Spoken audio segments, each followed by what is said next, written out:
el secretario de Salud del Gobierno del Estado de México, el doctor Gabriel O'Shea. Doctor, buena tarde. ¿Qué tal, Oscar? Gusto saludarle a usted y todo su auditorio y como siempre a sus órdenes. Gracias, doctor. ¿En qué nos hemos metido a esta altura del año, doctor, con el coronavirus? Bueno, me parece que la verdad muy preocupante. Hemos tenido un incremento los últimos 4 semanas, el día de hoy, 14 de diciembre, del 32%. ¿Qué quiere decir esto? Pues quiere decir que hoy amanecimos con 2.181 pacientes internados en todo el sistema de salud del Estado de México, así como 394 pacientes intubados. Esto es preocupante porque si recordamos, haciendo un poco de historia, cuál fue el pico máximo que tuvimos, fue el 3 de junio, en donde teníamos 2.284 pacientes. Digo, estamos a 100 pacientes de rebasar el pico del 3 de junio. De ahí la importancia del gobernador del Mazo, del anuncio que hizo el viernes para poder reforzar las medidas y poder disminuir la movilidad, así como las aglomeraciones para evitar estos riesgos. ¿Se preveía que esto pudiera pasar o no contaban con que fuéramos tan irresponsables? Bueno, se preveía que lo preocupante en esta temporada era la sindemia. ¿Qué quiere decir eso? Que se uniera la influenza H1N1 junto con el COVID. Pero bueno, le debo de decir que hoy en el estado solamente tenemos un caso reportado de influenza, lo cual nos da tranquilidad en ese aspecto. Pero en el tema de COVID, la verdad, pues es una falta de unidad, de verdad una falta de sentido de unidad, una falta de responsabilidad. Yo siempre digo que usar el cubrebocas es un respeto hacia los demás, un respeto hacia mí, es un acto de responsabilidad, además de que nos permite no sentirnos culpables de haber infectado o contagiado a alguien. Pero la verdad, lo que veo y lo que vi el fin de semana y apenas ayer, antier, pasé por fuera a ver cómo estaba la ciudad y veo que los centros comerciales estaban repletos, la gente hacía cola entrar al centro comercial. Pero eso no es todo. Resulta que los reportes que nos dieron las policías municipales del Valle de México tuvieron que suspender entre 80 y 100 fiestas de más de 100 personas, hasta una pelea de box y una de gallos, lo cual me parece que habla de la gran irresponsabilidad de los habitantes. Pues sí, la realidad es que sí. Oiga, con esta exigencia que ha tenido pues ahora el sistema hospitalario previsto para atender COVID, hablamos ya de 10 hospitales al menos que están pues al tope de su capacidad prácticamente. ¿Qué pasa con la gente si requiriera ahí pues atención? ¿Qué tendrían que hacer o qué han previsto ustedes? Bueno, sin duda sí tenemos algunos incrementos importantes principalmente, por ejemplo, le daré los nombres para que la gente esté enterada. El Centro Médico Toluca del ICEMIN está ya saturado, así como el Hospital Regional de Tlanepantla está saturado. En los otros hospitales regionales del ICEMIN, el promedio ronda los 80% de ocupación. Entonces, si no hay lugar en esos, pues habría que ir al Regional de Toluca, de Nesa, de Texcoco, de Valle de Chalco, de Zumpango. En cuanto al tema del Seguro Social, se nos reporta que en la clínica 220 de Toluca y la 251 que está en Metepec también tienen un incremento del 95% de ocupación, pero bueno, debemos de recordar que hay más hospitales generales a donde puede acudir la gente, como es el de Chalco, Huacalco, Atlacomulco, toda la red que tiene el Seguro Social. En cuanto a los hospitales del Instituto de Salud, sí tenemos una ocupación del 98% ya en el Centro Médico López Mateos, que es el Hospital de Toluca, en el Nicolás San Juan casi del 90%, y bueno, tenemos 58 hospitales más de la red COVID para atender a los demás pacientes. En general, la ocupación en el sector salud es del 71% para camas normales, y para camas con ventilador, que es un tema que debemos de tener pues muy presente, del 53% de la ocupación. Doctor, ¿podríamos regresar al semáforo rojo o ya es intrascendente, como se ha dicho a nivel nacional y en la Ciudad de México? Pues a mí no me parece intrascendente, me parece que es un indicador que lo que hace es que nos da una película real de lo que está sucediendo y de la evolución que pueda tener una pandemia. El semáforo está compuesto por 10 indicadores, desde tendencia, tasas.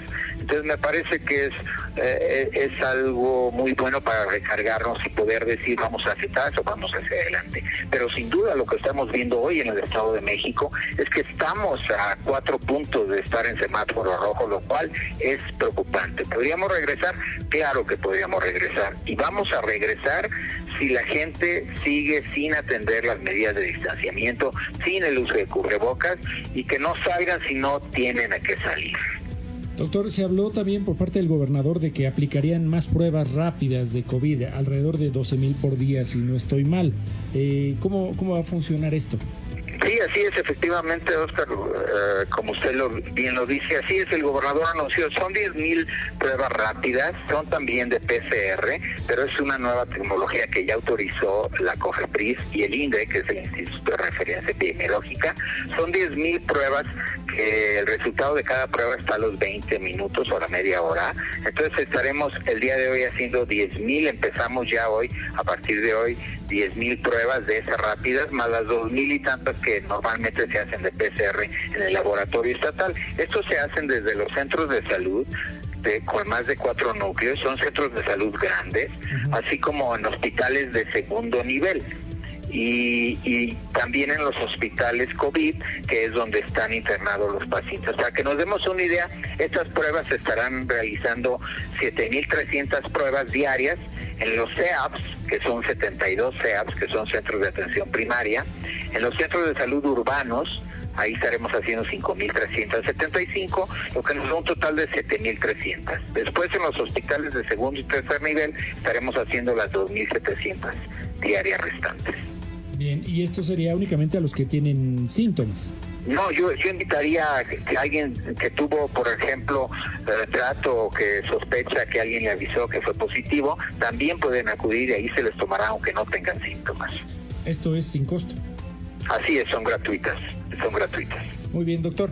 Quizá la gente se confió en el momento que empezó a fluir información de que la estaba cerca. Hoy sabemos que recientemente pues COFEPRIS apenas le estaba dando el visto bueno. Todavía nos tomará tiempo. Sin duda, el tema de la vacuna, a ver, hay que dejarlo muy claro. Sí. El tema de la vacuna es una nueva herramienta que vamos a tener, aún no la tenemos, pero seguramente la tendremos en las próximas semanas. Pero hay que entender que la vacunación va a durar todo el año entrante y seguramente 8 meses desde 2022 también, para lograr vacunar al 75% de los mexicanos y también pues de los mexiquenses. Empezaremos con el calendario que da el gobierno federal, porque quien norma la política de vacunación sin duda es el gobierno federal, y empezaremos por el personal de salud en el mes de enero y febrero, y posteriormente de febrero a abril personas de arriba de 60 años, después de abril a mayo de 50 a 59, de mayo a junio de 40 a 49, y de junio hasta marzo del 2022 el resto de la población. Pero es importante aquí decirle a la gente que, a ver, la vacuna no será la panacea hoy, ni será quien va a llegar a frenar esta pandemia. Los únicos que pueden frenar la pandemia somos los habitantes de este país. Este es un problema del país y del mundo, no es un problema solo del gobierno, es un problema de todos los mexiquenses. Entonces hay que entender que como mexiquenses y con un sentido de unidad debemos de ser responsables. Claro, que quede claro que no es la cura, es la prevención. Efectivamente, bien lo dice. Doctor, finalmente ha habido pues algunos intentos o pronunciamientos de parte de gobiernos municipales, de incluso grupos empresariales, en el sentido de que se debería permitir que se adquiriera la vacuna por su cuenta. ¿Por qué pensar que es correcto que no se permita o que se maneje de este modo? ¿Cuál sería el riesgo de que se permitiera que los particulares pudieran adquirir la vacuna si estuviera disponible? Sí, yo creo que esto sí es una responsabilidad de los gobiernos de los países y y de los estados, pero principalmente de los gobiernos de cada uno de los países. ¿Por qué? Porque de esa forma se va controlando y se va teniendo una mejor película del avance de la inmunización que lleva la vacunación, porque es importante recordar aquí, alguien me preguntaba hace unos días el tema de la inmunización de rebaño, de la protección de rebaño. Ese es un buen tema, pero eso solo lo alcanzaremos cuando ya esté vacunado el 75% de toda la población, lo cual durará seguramente 1 año y medio, como me refería, pero sí es importante. Yo no podría tener un control si empiezan algunos privados a comprar su vacuna, sería un descontrol, y se podría además prestar a que alguien pueda robar la vacuna y la vaya y la aplique a algún lugar. Entonces, teniendo el gobierno el control de esta vacuna, pues sin duda no se va a prestar a que empiecen a vacunar a alguien con una vacuna que seguramente no será vacuna y que no tiene el control de calidad, porque hay que recordar que esta vacuna de Pfizer principalmente, que está hecha a través de RNA mensajero, que es muy sensible, necesita una ultracongelación de menos 70 grados. Eso no lo tiene cualquier empresario o cualquier privado que pueda querer comprar la vacuna para sus empleados. Entonces es un manejo muy muy delicado. La red de frío es un manejo pues con mucho cuidado y con mucho personal. Se necesita mucho personal capacitado en el tema de salud pública. Entonces, ¿ve correcta la estrategia e incluso el calendario, la programación que se ha hecho para aplicar la vacuna cuando se tenga?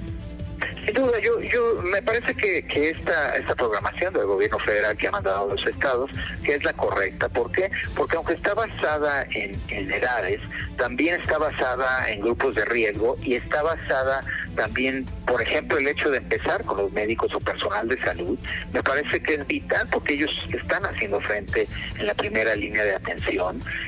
Seguramente habrá otros grupos que quisieran estar en esta, pero hay que entender que esta es una pandemia y que hoy están saturados los hospitales, pero sin duda es por el gran movimiento de la gente. La gente se sigue moviendo, sigue saliendo de sus casas, sigue celebrando con sus amigos, arriba de 15 personas los fines de semana en una carne asada, lo cual es sin duda preocupante y es un foco de infección. ¿Los municipios han respondido bien al exhorto, al planteamiento del gobierno estatal para estos lineamientos de cuidado? Sí, Oscar, le debo de recordar que sí. En primer lugar seguimos los principales municipios, me refiero, le nombraré los 6 primeros en cuanto tenemos mayor casos positivos y defunciones, y es Ecatepec, Neza, Toluca, Naucalpan de Juárez, Tlalnepantla de Vaz, Chalco y Iztapaluca. Entonces, debido a este incremento, pues sí ha sido necesario que el secretario general de gobierno, licenciado Ernesto Nemer, hable con los alcaldes para que nos ayuden, y sin duda hemos recibido todo el apoyo de los ayuntamientos, desde el uso de sus policías para ir y disuadir estas fiestas que cada fin de semana lamentablemente se siguen presentando. Este fin de semana se tuvieron que suspender 80 festividades en el Valle de México, fiestas ojalá y fueran de 15 gente, no, son fiestas de 100 gente donde llevan mariachi, bandas, hasta una pelea de box. Entonces me parece eso muy preocupante. Doctor, pues yo le agradezco el tiempo, la claridad para compartirnos esta información.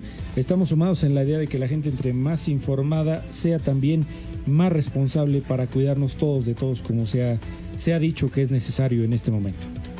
Así es, muchas gracias a usted, Oscar, por permitirnos a través de su medio llegar a tanto público, a tanto auditorio, y yo solamente no cesaré de decir que hay que ser responsables, hay que ser solidarios y hay que tener esta nueva normalidad que quiere decir solamente un tema que se llama civilidad. Muchas gracias. Con la influenza, doctor, finalmente estamos con todo en orden dentro de lo previsto. Sí, vamos con un 62% de vacunación en el tema de la influenza. Solamente se reporta un solo caso de influenza y para el día de hoy yo sí le podría decir que seguramente el 31 de diciembre estaremos terminando con los 3.394.000 dosis de influenza que tenemos que vacunar, que se refieren principalmente al grupo de riesgo, que son menores de 5 años, adultos mayores, embarazadas, pacientes con VIH y pacientes con alguna enfermedad crónica, y el personal de salud, claro. Muy bien, pues otra vez gracias, doctor, y muy buena tarde. Seguimos atentos a las discusiones. Cuídese.